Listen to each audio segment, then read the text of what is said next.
Human rights is, geez, that's a good question. Human rights. Well, that's a tough one. Wow. I don't even know how to give that a definition. I would probably have to do a little bit of homework or something. Yeah, any right that I think just as a normal, human, The rights that humans have. Oh, that's a very large debate. Menneskerettigheder kan betyde mange ting. Tú le puedes preguntar a 20 personas y te van a dar 20 diferentes opiniones. Non saprei, una domanda complicatissima. We just take them for granted that they're there, but we don't even consider what they are.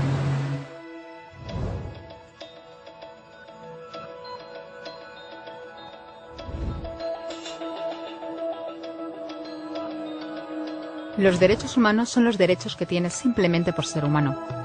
Es la forma en que instintivamente esperas que se te trate y el trato que mereces como persona, como el derecho a vivir en libertad, hablar con franqueza y ser tratado con igualdad. Hay muchos tipos de derechos. La mayoría tienen que ver con cierto grupo. Pero los derechos humanos son los únicos que le corresponden absolutamente a todo el mundo en todas partes. Eso significa niños, gente mayor, pobres, jugadores de básquet, basureros, cantantes de rap, maestros, africanos, indios, albanos, cristianos, musulmanes, cabalistas, ateos, tu madre, tu padre, el vecino y tú. Todos tienen los mismos derechos humanos exactos. En otras palabras, son universales. Pero la cuestión sigue en pie. ¿Qué son? Name the human rights? What the human rights are? the right to live, equality between all peoples. Right to religion, the right to... Is there supposed to be a list somewhere I should be aware of? De acuerdo con las Naciones Unidas, hay un total de 30 derechos humanos, que generalmente se agrupan y se llaman simplemente derechos humanos. Se enumeran en la Declaración Universal de los Derechos Humanos, que es el documento sobre el tema más aceptado en el mundo. Pero llevó mucho tiempo para que llegaran. Al principio no había derechos humanos. Si estabas con la gente adecuada, estabas a salvo. Si no, no lo estabas. Pero entonces Ciro el Grande decidió cambiar todo eso. Tras conquistar Babilonia hizo algo completamente revolucionario. Anunció que todos los esclavos podían irse en libertad. También dijo que la gente era libre de elegir su religión, sin importar de qué grupo fueran parte.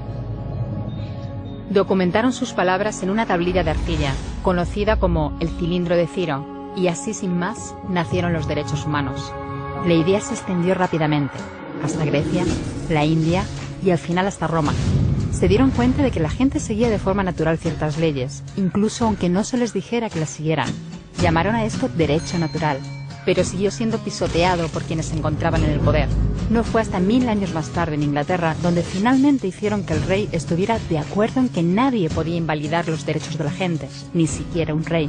Los derechos de la gente fueron finalmente reconocidos y estaban ahora a salvo de los que estaban en el poder. Hasta cierto punto. Todavía hizo falta que un grupo de rebeldes británicos declarara su independencia antes de que el rey entendiera que todos los hombres han sido creados iguales. Es decir, no es que a él le gustara la idea, sino que no pudo pararles, y así nació América. Los franceses siguieron inmediatamente con su propia revolución por sus propios derechos. Su lista era más larga e insistían en que esos derechos no eran solo inventados, eran naturales. El concepto romano de derecho natural se había convertido en derechos naturales. Por desgracia, no todo el mundo estaba tan entusiasmado. En Francia, un general llamado Napoleón decidió derrocar la nueva democracia francesa y se coronó a sí mismo emperador del mundo. Y casi tuvo éxito. Pero los países de Europa unieron fuerzas y lo derrotaron. Y los derechos humanos eran una vez más un tema candente. Se redactaron acuerdos internacionales garantizando ampliamente muchos derechos por toda Europa, pero solo a través de Europa. El resto del mundo de alguna forma todavía no cualificaba. En vez de eso fueron invadidos, conquistados y consumidos por los enormes imperios europeos. Pero entonces un joven abogado de la India decidió que ya había sido bastante. Se llamaba Mahatma Gandhi y frente a la violencia insistió en que toda la gente en la tierra tenía derechos. No solo en Europa. Al final, hasta los europeos empezaron a estar de acuerdo. Pero no iba a ser tan fácil. Habían estallado 2 guerras mundiales. Hitler exterminó a la mitad de la población judía de la Tierra en los horrorosos campos de muerte nazi. En total, 90 millones de personas habían muerto. Nunca los derechos humanos habían estado tan horriblemente cerca de la extinción. y nunca había estado el mundo tan desesperado por un cambio. De forma que los países de la Tierra hicieron causa común y formaron las Naciones Unidas. Su propósito básico era reafirmar la fe en los derechos humanos fundamentales, en la dignidad y el valor de la persona humana. ¿Pero qué eran los derechos humanos? ¿Eran las proclamaciones de Ciro? ¿El derecho natural de Roma? ¿Las declaraciones de Francia? Todo el mundo parecía tener una idea ligeramente distinta de lo que deberían ser los derechos humanos. Pero bajo la supervisión de Eleanor Roosevelt, finalmente se pusieron de acuerdo en una serie de derechos para absolutamente todo el mundo. La Declaración Universal de Derechos Humanos. El concepto francés de los derechos naturales se había convertido finalmente en los derechos humanos. Así que, en resumen, al principio solo unos cuantos afortunados tenían derecho alguno, hasta que uno de ellos decidió, oye, otra gente también debería tener derechos, lo que fue estupendo, salvo que no todo el mundo estuvo de acuerdo, y solo que llevó unos cuantos miles de años de lucha, declaraciones y más lucha hasta que finalmente todo el mundo estuvo de acuerdo en que los derechos humanos deberían ser para todos, y vivieron felices y comieron perdices. Salvo que hay un pequeño problema. Si la gente tiene derecho a la comida y el cobijo, ¿por qué hay 16.000 niños muriendo de hambre cada día? 1 cada 5 segundos. Si la gente tiene libertad de expresión, ¿por qué hay miles de personas en prisión por hablar claro? Si la gente tiene derecho a la educación, ¿por qué hay más de 1.000 millones de adultos incapaces de leer? Si la esclavitud ha sido abolida verdaderamente, ¿por qué hay 27 millones de personas todavía esclavizadas hoy en día? Más del doble de las que había en el siglo XIX. El hecho es que, cuando se firmó, la Declaración Universal de los Derechos Humanos no tenía la fuerza de la ley, era opcional.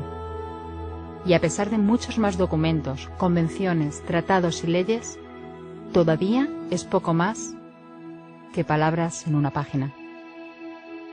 Así que la cuestión es, ¿quién hará que esas palabras sean una realidad? Cuando el Dr. King se manifestó en pro de la igualdad racial, se estaba manifestando por los derechos que las Naciones Unidas habían garantizado hacía casi 2 décadas. Pero con todo, se manifestó. Cuando Nelson Mandela defendió la justicia social en la década de 1990, su país ya había estado de acuerdo en abolir esa discriminación desde hacía ya casi 40 años. Pero con todo, él luchó. Los que luchan hoy en día contra la tortura, la pobreza y la discriminación no son gigantes o superhéroes.